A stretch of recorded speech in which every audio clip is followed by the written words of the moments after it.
지금부터 그로잉 애플리케이션, 애플리케이션 아키텍처와 도메인 모델과 객체 설계를 통해서 애플리케이션을 어떻게 키워갈 수 있는지에 대해서 오늘 세미나를 진행하도록 하겠습니다.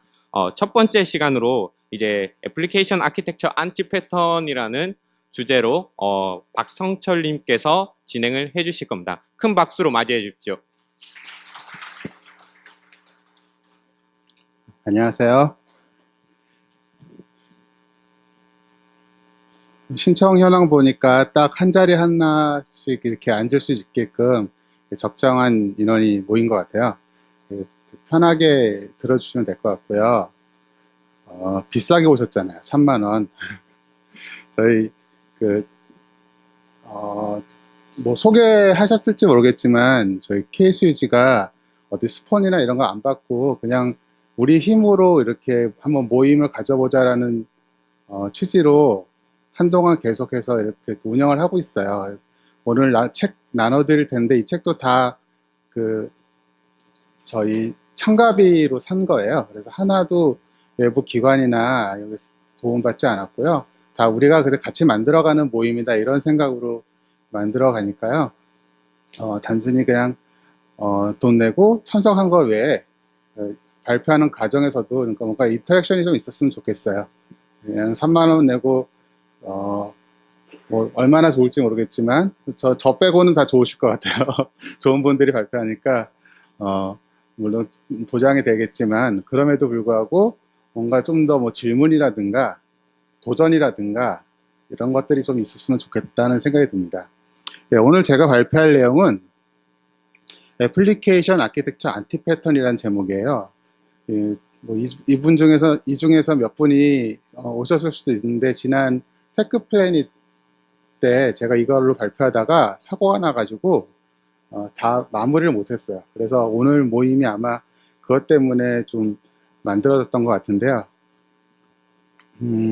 우리가 만드는 애플리케이션들 자바 서버 애플리케이션입니다. 자바 서버 애플리케이션들을 가만 보면 오랫동안 답습되면서 해결되지 않는 나쁜 구조들이 있어요.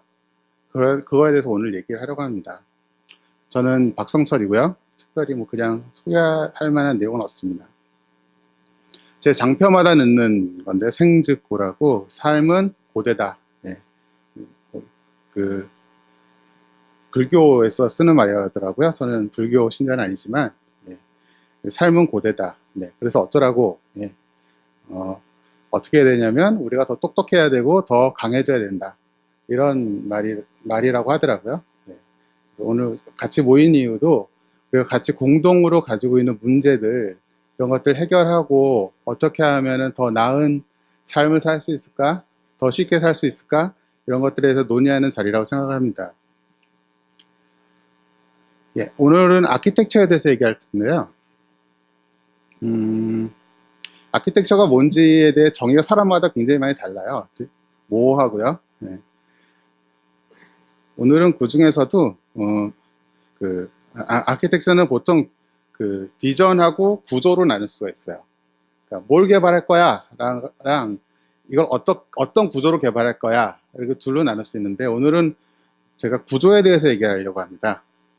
그래서 애플리케이션의 아키텍처를 어떤 구조로 잡을 것인가 이 부분에 초점을 맞춰서 진행하려고 합니다. 보통 아키텍처 하면 엔터프라이즈 아키텍처라고 해서 좀 더 상위 영역의 아키텍처도 있거든요. 그래서 뭐 그냥 통째로 다 얘기하려고 하는 게 아니고요. 우리가 만드는 개별 애플리케이션의 상위 레벨의 구조 이거를 다룰 거예요. 제가 종종 발표 때 사용하는 그림인데요. 말을 그리는 방법에 대한 그림입니다. 첫 번째는 원을 2개 그리고 다리를 2개 그려요. 그 다음에 얼굴을 그리고 갈기를 그립니다. 자, 여기까지 그린 다음에 아주 간단하게 이렇게 조금만 더 손보면은 멋진 말이 돼요. 되게 쉽죠. 보통 아키텍트들이 하는 일이 요 4번까지 딱 해놓고 나머지 알아서 해 되게 쉬울 거야 이렇게 얘기하고 떠나버리거나 다른 일을 하죠. 그러면 개발자들은 나머지를 다 채우느라고 굉장히 고생을 합니다. 그 디테일을 모르는 사람들이 그 뭔가 의사결정을 할 때 굉장히 어려움을 겪게 되는데요. 근데 또 어떻게 보면은 이 처음 그렸던 원 두 개, 이 원 두 개가 전체적인 틀을 잡아준 거는 사실이거든요. 그죠? 그래서 이 원 두 개를 잘못 그렸을 때 더 큰 사단이 일어납니다. 대참사가 일어나죠. 오늘 이 원에 대한 얘기인데요. 이 파르테논 신전일까? 그럴 겁니다, 아마. 오늘날 우리가 유지보수하는 그 애플리케이션 이런 형국이죠. 언제 처음에 지을 때는 굉장히 멋있는 구조의 건물이었는데 시간이 갈수록 계속 조금씩 망가지더니 어느 날 손도 대기 싫고 보기도 싫은 그런 구조물이 되어 있어요. 근데 뭐 처음에라도 멋있었으면 다행인데 이렇게 시작부터 엉망이었던 애플리케이션도 있을 수 있죠. 자, 오늘 이 얘기를 하는 이유는 안티 패턴에 대해서 얘기하는 이유는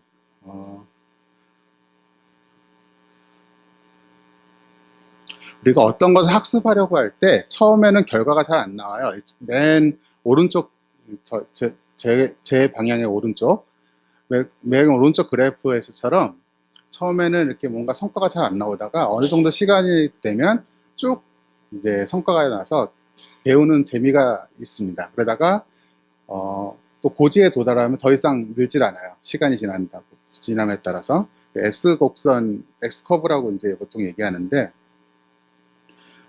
컴퓨터 쪽에서는 계속해서 뭔가를 새로 배워야 되잖아요. 그죠?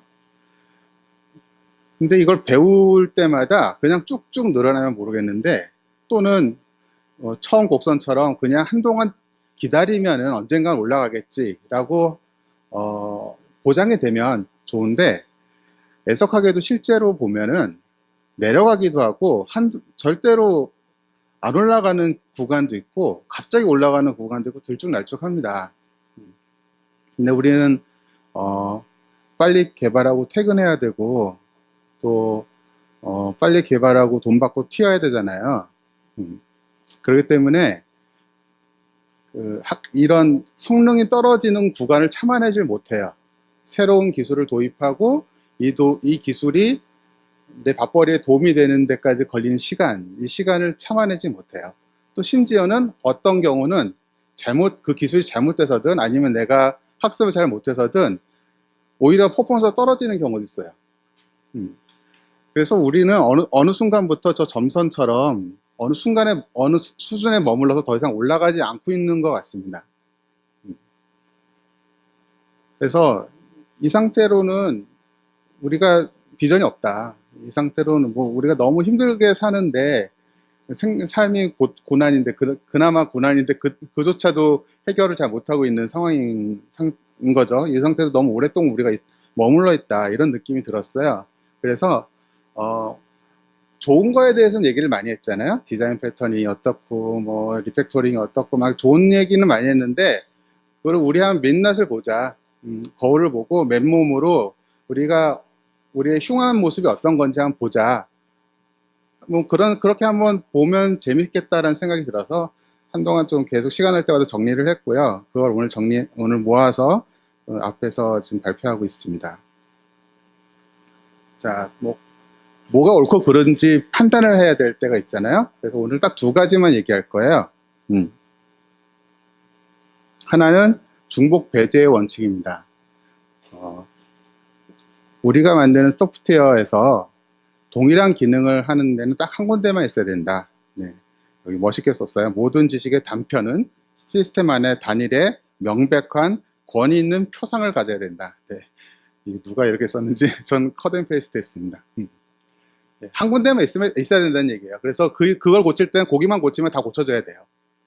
네. 그런 게 단일 중복 배제 원칙이고요. 요게 이제 dry라고 don't repeat yourself라고 얘기하기도 하고 이건 실용주의 프로그래머에 처음 소개된 말입니다. 요 내용의 이 이름으로. 네, 그 말고 once and only once 뭐 이런 식으로 다른 이름으로도 많이 쓰이는 우리 업계에서 오랫동안 광범위하게 쓰이는 원칙이에요. 네, 그 개방 폐쇄 원칙입니다.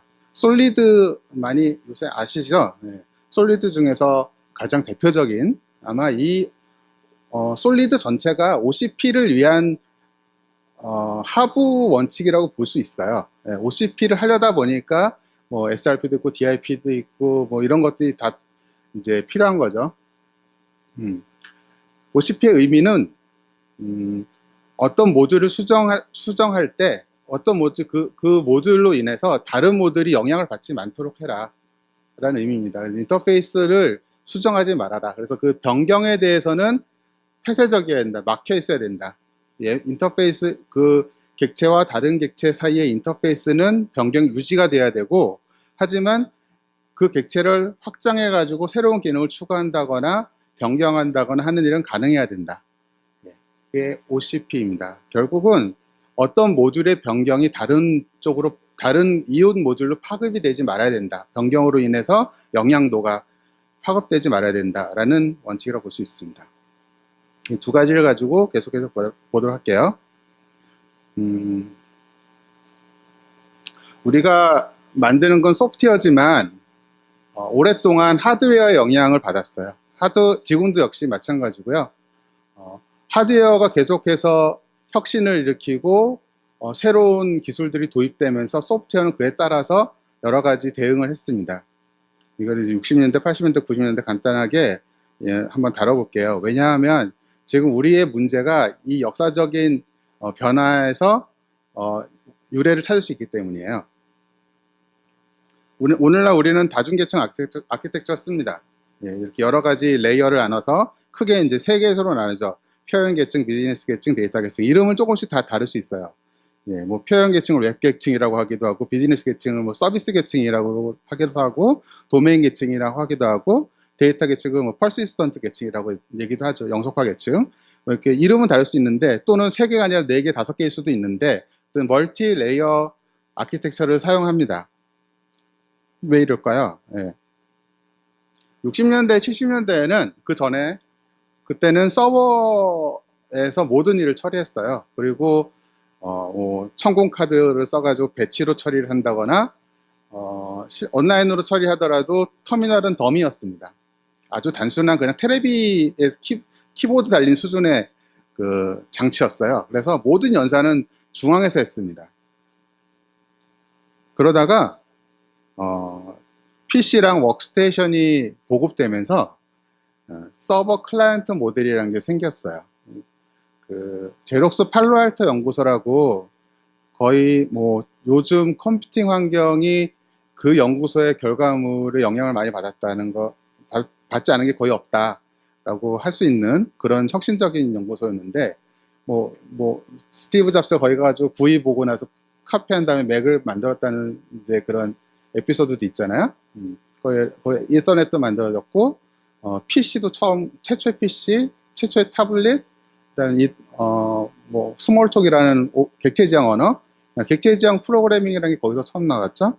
예, 그런 여러 가지 혁신적인 것들이 개발된 조직이었는데 연구소였는데 거기서 이제 PC랑 타블렛을 연구하다 보니까 얘가 들고 다니는 건데 개인이 소유한 건데 연산 장치가 있잖아요. 서버도 연산이 있고 그래서 양쪽에서 연산을 나눠서 하는 모델을 만들었어요. 그게 클라이언트 서버 모델입니다. 그래서 한 80년대, 90년대까지 아마 클라이언트 서버 모델이 많이 유행을 했을 거예요. 근데 문제가 뭐냐면 양쪽에서 로직이 돌다 보니까 로직이 흩어져 있어요. 어느 쪽에 있어야 될지 잘 모르겠어요. 이쪽에도 있고 저쪽에도 있고. 그리고 이제 이 안티 패턴인데요. 스마트 UI라는 안티 패턴이 그 당시에 많이 유행했습니다. UI랑 비즈니스 로직이 짬뽕이 되어 있는 거예요.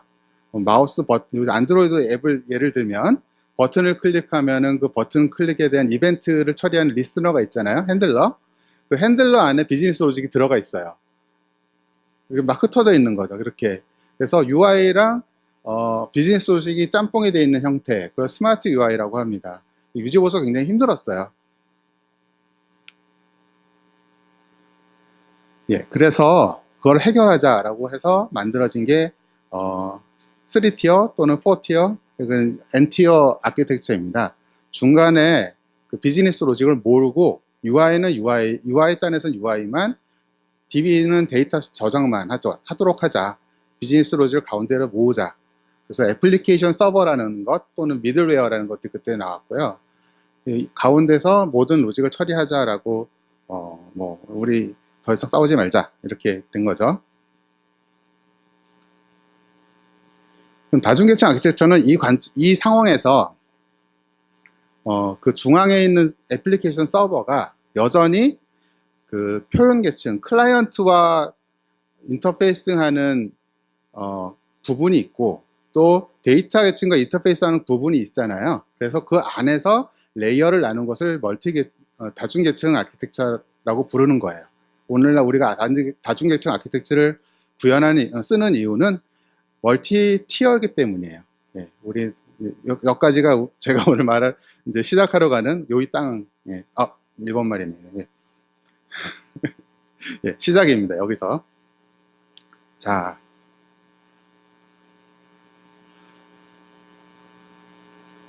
컴퓨터는 이벤트를 처리하는 애예요. 그죠? 외부에서 들어오는 이벤트를 입력값이라고 할 수 있죠. 사용자가 뭐 해줘? 그럼 처리해가지고 결과 주는 애죠. 컴퓨터라는 그런 애잖아요, 원래. 네, 그런 거 하나하나를 트랜잭션이라고 부를 때 컴퓨터는 트랜잭션을 처리해주는 애다라고 기계다 이렇게 정의를 내릴 수 있어요. 그러면 우리가 만든 애플리케이션은 그 여러 트랜잭션들, 이벤트들을 처리하는 스크립트의 묶음으로 정의할 수 있겠죠. 예? 컴퓨터가 있고 컴퓨터의 사용자가 이런저런 요구들을 합니다. 뭐 예를 들어서 인터넷 뱅킹이면 조회를 하고 이체를 하고 출금을 하고 뭐 이런 여러 가지 요구들이 있겠죠. 이벤트들이 발생을 하죠. 그러면 이것들이 컴퓨터에 들어가서 처리돼서 결과값을 사용자에게 보내줘요. 요 하나하나를 트랜잭션이라고 부르죠. 예. 결국 우리가 만든 애플리케이션은 트랜잭션의 묶음인데요. 이때부터 헬이 시작됩니다. 예, 첫 번째 안티 패턴입니다. 연통 배관, 스토브 파이핑이라고 영어로 부르더라고요. 연통은 요새 잘 모르시는 분들 있는데 그 난로 있잖아요. 그 화석 난로, 그 연기를 바깥으로 빼야 되는. 그래서 그 난로에서 바깥으로 이렇게 나쁜 공기를 빼내는 거, 그 타고 남은 공기를 빼내는 그 통을 연통이라고 그러는데요. 연통이 조그만 이렇게 그 토막들을 이어서 만들어요. 그런 걸 연통 배관이라고. 고맙습니다. 연통 배관이라고 이제 젊으신 분이 많아서 난로 안 써보신 분이 많을 것 같아서 제가 설명을 했는데요. 애플리케이션 개발 현장에 프로젝트 현장에 들어가 보면 너는 A 화면 개발해요. 당신은 B 화면 개발해요. 이렇게 화면 단위로 업무를 나눠줘요. 그죠? 그리고 각자 각계격파 언제까지 이거 개발하십시오. 이렇게 이제 일이 나눠지죠. 그러다 보니까 애플리케이션이 이런 식으로 구성이 돼요. 예? 뭐 스프링 쪽으로 스프링 용어로 한번 해볼게요. 프레젠테이션은 이제 컨트롤러예요. 컨트롤러 BBS 컨트롤러 이렇게 하나 만들었어요. 그 다음에 BBS 서비스 만들었어요. DAO 쪽은 BBS DAO 이렇게 만들었어요. 그러니까 모든 게 이렇게 일렬종대처럼 이렇게 쭉 나란히 개발이 되는 거예요. 그러다 보니까 로직들이 서로 공통 로직이나 중복되는 로직이 발견되지가 않고 그냥 각자 개발을 그냥 구현해서 넣습니다. 어떤 사람이 내가 개발한 지금 필요한 이 기능을 이미 개발해 놓을 수도 있고 또 그걸 조금만 고치면 재사용할 수도 있는데 그런 걸 몰라요. 각자 그냥 일을 하기 때문에 결국은 이렇게 연통 배관하듯이 나란히 애플리케이션 구조가 이렇게 잡히는 그런 현상이 돼버립니다. 심지어 이렇게 사람들이 수고롭게 한 땀 한 땀 이렇게 배관을 하고 있으니까 아키텍트가 이 사람들을 어여삐 여겨서 자동으로 만들어줘야 되겠다. 그래서 소스 코드 생성기를 제공을 해줘요. 그래서 거기다 몇 가지만 이렇게 입력을 하면은 짜자작 이렇게 컨트롤러 서비스 타워가 쫙 만들어져요. 거기서 조금만 고치면은 막 애플리케이션 개발입니다. 막 찍어내는 거죠. 하루에 5개 손으로 복붙해가지고 5개 만들던 걸 막 20개씩 만들 수 있게 돼요. 그러면 이제 중복은 더 폭발적으로 늘어나게 됐죠. 예, 그래서 나중에 이제 프로젝트 끝나고 개발자들 다 나간 다음에 유지보수하는 사람들이 들어와서 이제 울게 됩니다. 사실 이렇게 개발돼야 되는 거죠. 각 레이어마다 관심사가 달라요. 컨트롤러 단, 프레젠테이션 단은 화면이랑 바인딩이 심합니다. 화면 구성이랑 컨트롤러의 구성은 서로 관계가 되게 긴밀하겠죠. 반면에 데이터 쪽은 데이터베이스 구성이랑 아주 아마 관계가 깊을 거예요. 데이터 ER 다이어그램이랑 구조가 비슷할 겁니다. 서비스 단은 이 중간에서 서로 매개 역할을 하는 거니까 기능 단위로 아마도 서비스가 구성이 돼야 될 거예요. 근데 앞에는 우리가 그렇게 안 했죠. 앞에는 앞에는 그냥 화면 단위로 쭉 만들었어요. 화면 단위로 서비스도 화면 단위로 만들고 DAO도 화면 단위로 만들고 이러다 보니까 중복이 발생하고 뭐 하나 고치면 여기저기 영향이 파급되는 그런 상황이 돼버리는 거죠. 그래서 우리나라에서는 그 개발자들한테 일을 나눠줄 때 화면 단위로 나눠주는 전통, 옛날 그 클라이언트 서버 모델 때문에 그렇게 생겼는데요. 그 전통이 여전히 유지되고 있어요. 한 20년 동안 역사 전통을 자랑하고 있어요.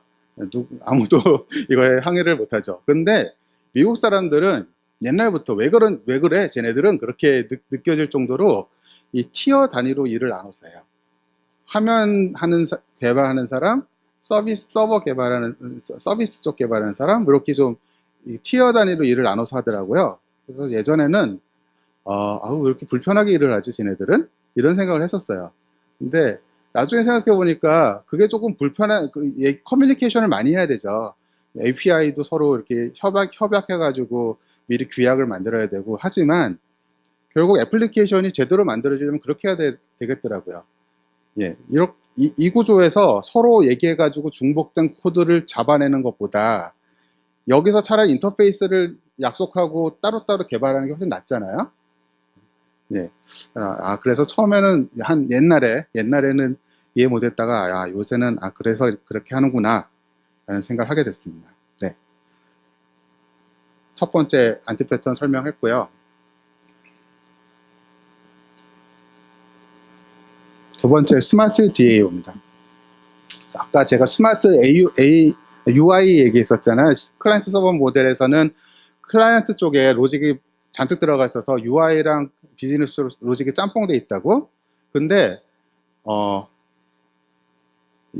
미들웨어가 도입되고 애플리케이션 서버를 만들고 나서는 그거는 많이 해결이 됐어요. 뭐 조금씩 해가지고 해결이 됐는데 문제는 DAO 쪽에 로직이 잔뜩 들어가 있어요. 네. 우리가 프로그래밍 언어로 이제 여기 모인 분들은 대부분 자바를 쓰실 텐데요. 자바로 코딩을 하지만 자바 코드는 대부분 그냥 패러미터를 SQL로 전달하고 SQL 처리 결과를 다시 화면으로 전달해주는 그냥 통로 역할만 하고요. 대부분의 로직은 SQL에 담겨져 있습니다. 그래가지고 보통 정적 분석 코드를 가지고 뭐 젠킨스나 이런 데서 이렇게 소나 같이 돌려가지고 뭐 중복이 얼마나 발생했는지 테스트 커버리지 얼마인지 이렇게 잡아내잖아요. 그럼 대부분 형편없죠. 대부분. 근데 한두 달이면 금세 올라가요. 품질이 올라가요. 왜냐하면 별로 로직이 없으니까. 거기 별로 그 중요한 로직이 거기 없어요. 정말 중요한 로직은 SQL에 다 담겨 있어요. 근데 SQL은 적적 분석 대상이 아니잖아요, 대부분. 그러니까 소프트웨어 품질이 굉장히 좋아진 것처럼 보이죠. 예. 대표적인 거 몇 가지 뭐 그냥 간단하게 코드 없으면 너무 심심할까봐 간단한 코드를 달았는데요. 유저스 테이블이 있다고 치고요. 첫 번째 거는 로그인 하려고 데이터를 가져올 거예요. 유저 테이블에서 유저 네임이랑 패스워드를 가져오려고 지금 쿼리를 날렸어요. 두 번째는 유저의 프로필을 가져오려고 유저스 테이블에 있는 모든 데이터를 다 가져오는 쿼리를 날렸어요. 뭐 이런 게 한두 가지가 아니겠죠. 유저스 테이블을 향해서 날리는 쿼리들이 되게 많겠죠. 필요에 따라서 많을 거예요. 이렇게 화면 단위로 개발하다 보니까 또는 별로 신경 쓰지 않고 개발하다 보니까 중복되는 것들이 많아요. 예를 들어서 두 번째 쿼리는 첫 번째 쿼리를 포함하고 있잖아요. 그죠? 그 첫 번째 쿼리가 필요 없어요. 두 번째 쿼리를 사용하면. 예, 이 시점에서 성능이 느리잖아. 뭐 이런 얘기 하실 분들 계실 것 같은데, 네, 성능 느릴 수 있어요. 예, 성능 느릴 수 있는데, 큰 문제 안 됩니다. 이런 거 가지고. 굉장히, 정말요? 지금 10분 전이라고 했는데, 네, 세상에. 예. 네, 여기 보면은 쿼리 외열절 부분을 자세히 보시면은 중복이 있어요. 그죠? 예, 이것도 로직이에요. 어떤 비즈니스 로직이 쿼리에 들어가 있는 예입니다. 빨리 지나가고 있네요. 예, 소프트웨어 복잡도를 다루는 기술. 예, 우리가 사용하는 대부분의 프로그래밍 언어들은 소프트웨어가 복잡한 상황을 해결할 수 있는 여러 가지 장치들을 제공하고 있어요. 근데 SQL은 그렇지 않아요. 예, 추상화도 안 되고 캡슐화도 안 되고 정보 은닉도 안 되고 모듈화도 안 되고, 예. 그런데 SQL에 모든 로직을 담아버리면 유지 보수가 잘 될까요? 잘 못 될까요? 뻔하잖아요. 예. 그래서 SQL을 가능하면 쓰지 말자. SQL을 가능하면 쓰지 말자는 얘기는 SQL의 로직을 표현하지 말자는 얘기입니다. SQL 전혀 쓰지 말자는 얘기가 아니라, 그래서 ORM이라든가 요새 뭐 뒤늦게 뭐 무슨 JP 책이 나와가지고 여기 팔리는 것 같은데 좀 팔리다 요새 안 팔리더라고요. 네. 네. 어쨌든 그런 것들 좀 써가지고 로직을 좀 유지보수 가능하게끔 이렇게 다룰 수 있으면 좋겠다. 자, 이렇게 로직을 가운데로 몰았어요. 그랬더니 서비스단이 되게 무거워졌어요. 왜 그럴까? 가만 보니까 안티패턴 세 번째, 디범벅 아키텍처. 애플리케이션에 로직이 막 이렇게 여러 관심사가 다른 로직이 섞여져 있는 거예요. 어떤 로직인가 가만 보니까 DB 연결하고 로그 남기고 뭐 에러 핸들링하고 이런 것들이 계속 메소드마다 다 들어가 있어요. 반복적으로. 그런 거는 객체 상속으로는 처리가 잘 안 돼요. 해결이 잘 안 됩니다. 그렇게 그 기능, 각 로직에서 기본 본연의 기능을 제공하는 것 말고 횡적으로 모든 로직에 공통적으로 반영돼야 되는 로직들이 여기저기 반복적으로 중복해서 들어가 있어요. 이런 것들이 이제 이런 해결이 안 되면 디범브 아키텍처라고 볼 수 있습니다. 그래서 파이프 앤 필터 패턴이라고 요런 아키텍처 패턴이 있는데요. 토비의 스프링을 보신 분은 아마 그 데코레이터 패턴으로 설명을 했을 거예요. 똑같은 겁니다. 그래서 이렇게 그 공통 관심사들, 그 횡적인 관심사들, 기능과 상관없이 기능과 직교적인 그 기능과 전혀 상관없어. 겹치는 게 없어요. 그런데 모든 로직에 들어가야 돼요. 로그를 남긴다든가 캐시를 해야 된다든가 DB 트랜지션을 처리한다든가 이런 것들을 별도 모듈로 빼가지고 나중에 결합을 하도록 하자는 겁니다. 그래서 좀 전에 얘기했던 이 파이프 앤 필터 패턴을 사용해서 애플리케이션 계층 하나 추가하던가 아니면 위임을 처리하던가 해가지고 그런 걸 분리할 수 있고요. 스프링을 사용하시는 분들은 훨씬 쉽게 AOP를 사용하시면은 그런 횡적 관심사와 그 기능 단위 관심사를 분리할 수가 있습니다. 예, 이렇게 해결하면은 또 하나 문제가 있는데 메소드가 허벌나게 길어요. 예, 열어놓으면 뭐 수백 라인입니다. 왜 이렇게 길어? 유지보수하기 힘들죠. 예. 왜냐하면 메소드 단위의 리팩토링이 안 돼 있어서 그래요. 메소드 단위에서도 기능 분화가 있어야 됩니다. 객체만 이렇게 역할에 따라서 기능 분화, SRP 이래가지고 막 한 가지 책임만 물어야 돼, 뭐 이러잖아요. 그 객체뿐만 아니라 메소드도 그래야 돼요. 메소드도 하는 일이 더 작은 단위에서 하나하나씩 책임이 있어야 됩니다.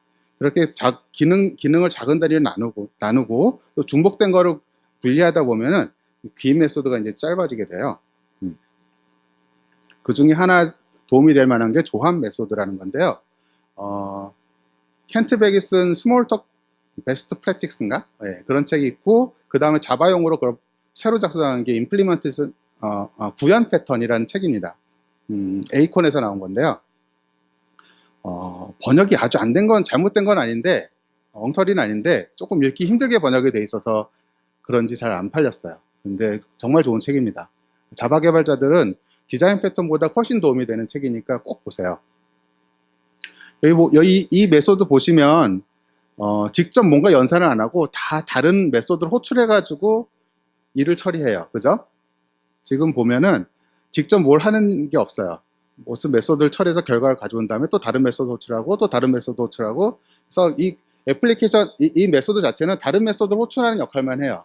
그래서 다른 메소드들의 호출로 조합이 된 메소드다. 그래서 조합 메소드라고 지금 부르는 건데요.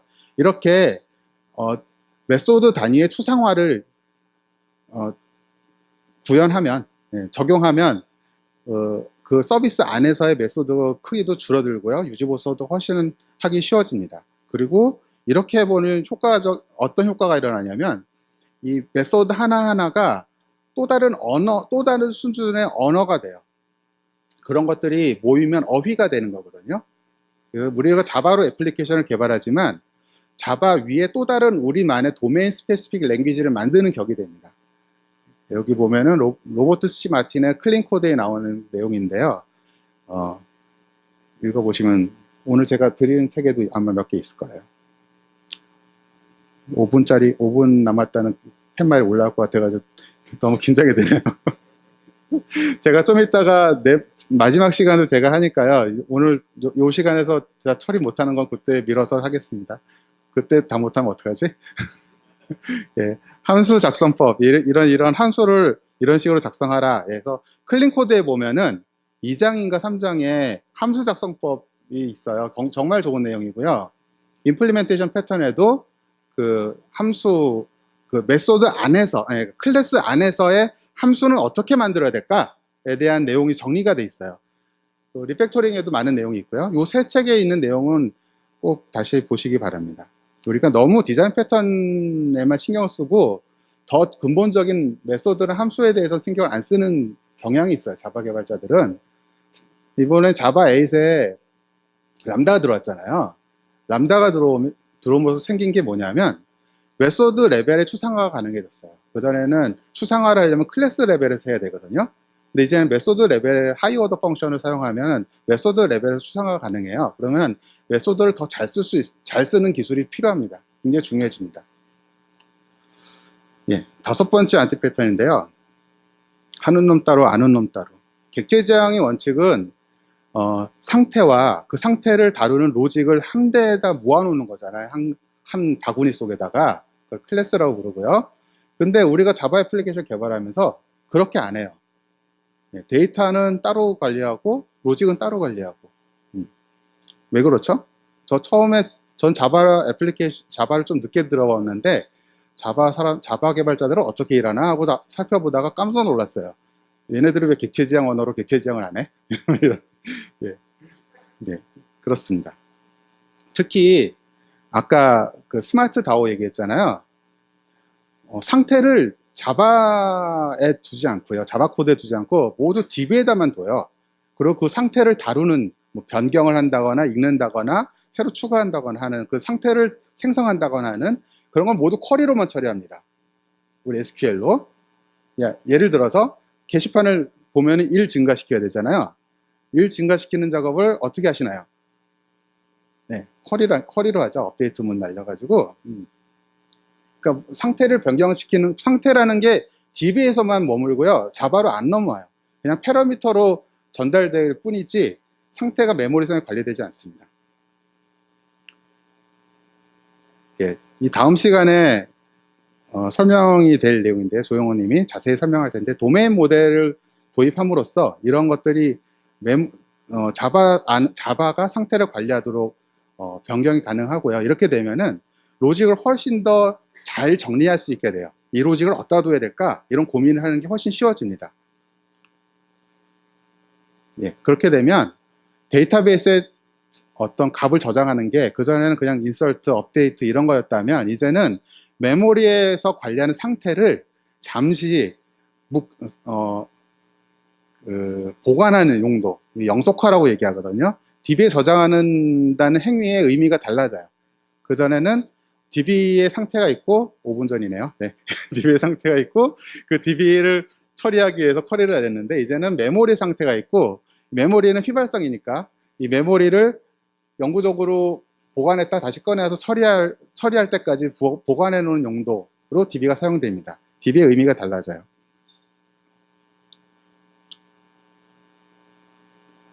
네, 빈약한 도메인 모델이나 이거는 좀 이따 설명이 될 거고요. 네, 중요한 건 여기서 끝이네요. 단일 객체 서비스인데요. 어떤 SI 프로젝트에 들어가면은 정해진 아키텍처 외에 클래스를 못 만들게 해요. 개발자들이. 네, 못 만들게 합니다. 정말 바보 같은 짓인데요. 결국은 서비스 레이어에 서비스 객체밖에 없어요. 서비스라는 이름의 객체, 뭐뭐뭐 서비스라는 객체밖에 없어요. 근데 사실은 서비스란 객체가 여러 로직이 복잡하게 들어가 있을 경우에는 그 SRP 원칙에 의해서 그 책임을 하는 그 헬퍼 객체들, 도움 객체들로 분화가 되고 위임으로 처리돼야 되잖아요. 그래야지 객체 지향이잖아요. 우리가 배운 객체 지향은 그런 거잖아요. 네. 근데 서비스만 만들고 나머지 못 만들게 하는 거예요. 정말 바보 같은 일이고 또 그걸 따르는 우리도 바보죠. 네. 예, 서비스 객체, 뭐뭐뭐 서비스란 객체는 직접 로직을 처리할 수도 있지만 단순할 경우에 그게 복잡할 경우에는 걔는 그냥 컨트롤 역할입니다. 외부랑 인터페이스 하는 역할일 뿐이에요. 경계 객체, 바운더리 객체라고도 보통 얘기하고요. 그러니까 이 컴포넌트 안에 서비스라는 객체는 바깥과 인터페이스 하는 역할을 하는 거고요. 이 안에 로직들이 여러 클래스에 나눠서 처리가 될 수 있어야 돼요. 그래야지 유지보수가 되죠. 그리고 또는 인터페이스가 복잡할 때 그거를 취합해가지고 쉽게 사용할 수 있도록 해주는 파사드 역할을 해야 되는 거예요. 서비스라는 객체는. 걔가 로직을 다 할 필요가 없습니다. 물론 단순하면 걔가 로직을 다 처리할 수도 있는데 걔가 로직을 다 처리해야만 하는 건 아니라는 거죠. 우리가 배운 여러 가지 객체 지향 기술, 코드 정리 기술을 사용해서 필요한 객체들을 마음껏 만들고 위임하도록 해가지고 처리를 할 수 있어야 됩니다. 네. 그리고 낮은 응집도와 높은 결합도가 되어 있는 이런 막 흩어져 있는 이런 객체 설계는 이렇게 정리를 잘 해야 되고요. 응집도와 결합도에 따라서 다단계로 그 다음에 클래스 추가 공포증에서 벗어나야 됩니다. 네. 클래스 새로 만들다거나 이럴 때 영어도 좀 배워야 되고요. 네. 여기서 벗어나셔야 되고 객체를 계속 만들고 설계하는 연습을 많이 하세요. 네. 우리 애플리케이션들이 너무 추상화가 덜 돼 있어요. 콘크리트입니다. 네. 구상 객체들만 서로 연결돼서 단단해요. 그래서 소프트웨어가 소프트하지 않습니다. 네. 소프트웨어를 소프트하게 만들려면 추상화를 잘해야 되고 커플링을 끊어야 되고 적절하게 뭔가 다양성이라든가 이런 것들을 적용해야 되겠죠.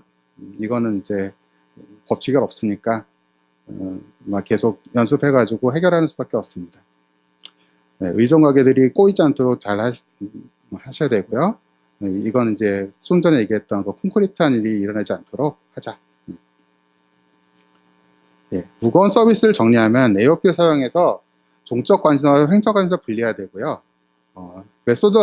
클래스 안에서의 메소드 설계에 대해서 잘할 수 있도록 여러 가지 기법들을 배워야 되고요. 도메인 모델을 도입하십시오. 좀 이따가 두 번째 시간에 발표할 내용이 정말 중요합니다. 그 다음에 큰 서비스 객체를 작게 분리하도록 해라. 작은 객체들을 만들어라. 그 다음에 응집도가 높은 것들은 모으고 서로 관계없는 것들은 가능하면 떨어뜨려라. 그래서 소프트웨어가 소프트하게 만들어라. 기타 부분은 그냥 사소한 것들이니까 이따가 제가 또 말씀드리고요. 10초 남았네요. 혹시 질문 있으십니까? 2초 남았습니다. 네, 이따가 또 Q&A 시간 있으니까 그때 얘기하는 걸로 하겠습니다. 네, 또 뵙겠습니다.